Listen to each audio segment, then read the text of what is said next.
Hello students, Mustafa coaching classes के इस YouTube channel पर आपका स्वागत है। आज हम पढ़ने वाले हैं पेरिस ओलंपिक 2024। अभी हाल ही में पेरिस शहर में ओलंपिक खेल का आयोजन किया गया। पेरिस फ्रांस देश की राजधानी है। फ्रांस यूरोप महाद्वीप में स्थित एक छोटा सा देश है और एक विकसित देश है। अभी हाल ही में 26 जुलाई से लेकर 11 अगस्त तक यहाँ ओलंपिक खेल का सफल आयोजन किया गया, जिसमें भारत के तरफ से भारत के लिए मेडल लाने वाले खिलाड़ियों के नाम इस प्रकार हैं। भारत को सिर्फ और सिर्फ इस बार पेरिस ओलंपिक में 6 पदक प्राप्त हुए हैं। उन खिलाड़ियों के नाम: मनु भाकर, जिन्हें सबसे पहला पदक प्राप्त हुआ भारत के लिए, शूटिंग में तीसरे स्थान पर रही, कांस्य पदक प्राप्त हुआ। दूसरे नंबर पे मनु भाकर और सरबजोत सिंह ने मिलकर दोनों की युगल जोड़ी, मिश्रित जोड़ी, दोनों एक साथ खेले और भारत तीसरे स्थान पर रहा और इसमें भी भारत को कांस्य पदक प्राप्त हुआ। तीसरे खिलाड़ी स्वप्निल कुसाले शूटिंग में कांस्य पदक प्राप्त हुआ और इस तरह भारतीय टीम को, मतलब इंडिया टीम को, हॉकी में कांस्य पदक प्राप्त हुआ। 5वें नंबर पे नीरज चोपड़ा, इन्हें जेवलिन थ्रो में दूसरे स्थान पर रहे और रजत पदक प्राप्त हुआ। अमन सहरावत कुश्ती में इन्हें तीसरे स्थान पर रहे और कांस्य पदक प्राप्त हुआ। एकमात्र खिलाड़ी पेरिस ओलंपिक 2024 में कुश्ती में इन्हें प्राप्त हुआ है। तो कुश्ती में पदक जीतने वाले 2024 में ये पहले खिलाड़ी हैं कि इन्हें कांस्य पदक प्राप्त हुआ। नीरज चोपड़ा की अगर हम बात करें तो इस बार ये सेकंड स्थान पर रहे और इस बार ये बहुत ही मामूली अंतर से पाकिस्तान के अरशद नदीम से ये हार गए। अरशद नदीम ने स्वर्ण पदक जीता, गोल्ड जीता और वो पाकिस्तान के गोल्डन बॉय कहलाए और इस तरह एक ही पदक सिर्फ पाकिस्तान को मिला है और एक अरशद नदीम ने दिलाया, वो भी गोल्ड। और चूंकि उन्होंने गोल्ड जिताया है इसीलिए पाकिस्तान की रैंकिंग जो है इंडिया से आगे चली गई, क्योंकि भारत के पास कोई भी गोल्ड नहीं है। भारत 6 पदक जीता है, वहीं पाकिस्तान 1 ही पदक जीता है, लेकिन पाकिस्तान ने गोल्ड जीता है और भारत के पास एक भी गोल्ड ना होने की वजह से भारत पहुंच गया 71वें स्थान पर और पाकिस्तान पहुंच गया 62वें स्थान पर। तो पाकिस्तान की रैंकिंग अच्छा रहा और पिछली बार भारत ने भी ओलंपिक में स्वर्ण पदक जीता था। नीरज चोपड़ा ने ही जेवलिन थ्रो में इन्होंने गोल्ड जीता था भारत के लिए और भारत की 48वीं रैंक थी और इस बार गोल्ड ना होने की वजह से भारत की रैंकिंग में काफ़ी गिरावट देखने को मिली और भारत पहुंच गया 71वें स्थान पर।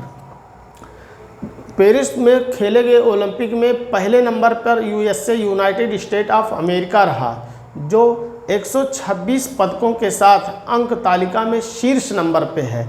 वो 40 गोल्ड उसे प्राप्त हुआ है।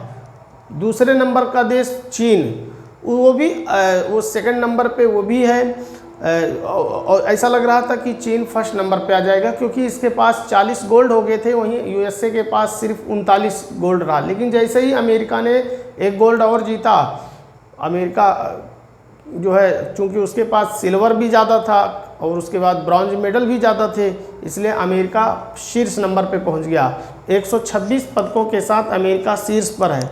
वहीं हम बात करें चीन की, तो चीन के पास 40 गोल्ड है और उसके बाद इसके पदकों की संख्या कुल 91 है। तीसरे नंबर का जो देश है वो बहुत ही छोटा सा देश है, बहुत छोटा देश है। वो जापान जैसा देश तीसरे नंबर पे पहुंच गया, जिसके पास 20 गोल्ड है। चौथे नंबर पे ऑस्ट्रेलिया है, 18 गोल्ड है और इस तरह 5वें नंबर पे फ्रांस है, 6ठे नंबर पे नीदरलैंड है। नीदरलैंड जैसा छोटा सा देश ओलंपिक में 6ठा रैंक लेकर आता है। भारत जैसा विशाल देश 71वां स्थान है। ये सोचने वाली बात है कि आज हमारा हिंदुस्तान खेल के क्षेत्र में कहाँ गायब हो चुका है पूरी तरह से।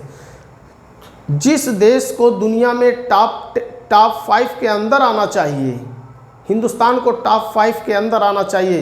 हिंदुस्तान की आबादी आज दुनिया में दूसरी सर्वाधिक आबादी वाला देश है। क्षेत्रफल में यह दुनिया का 7वां सबसे बड़ा देश है। नीदरलैंड छोटा सा देश है, वहाँ की आबादी मात्र 1 करोड़ 75 लाख है। हमारे हिंदुस्तान की आबादी लगभग 1 अरब 25 करोड़ की आबादी है। तो अगर हम उस हिसाब से तुलना करें तो नीदरलैंड जो है बहुत आगे है। हमारा हिंदुस्तान कहाँ खड़ा है? जापान जैसा छोटा सा देश, मात्र 2.5 करोड़ की आबादी वाला ये देश, जो कि हमारे उत्तर प्रदेश की आबादी से लगभग 13 गुना कम है।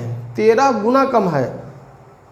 उत्तर प्रदेश की आबादी लगभग 25 करोड़ के आसपास है और जापान की आबादी लगभग 2.5 करोड़ है और वो दुनिया में उसका तीसरा स्थान आता है। और हमारे हिंदुस्तान की आबादी 1 अरब लगभग 25 करोड़ है।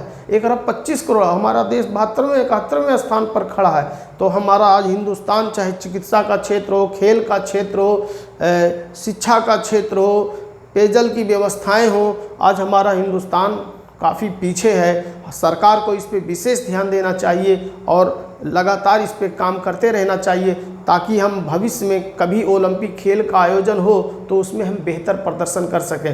हर 4 साल बाद ओलंपिक खेल का आयोजन होता है।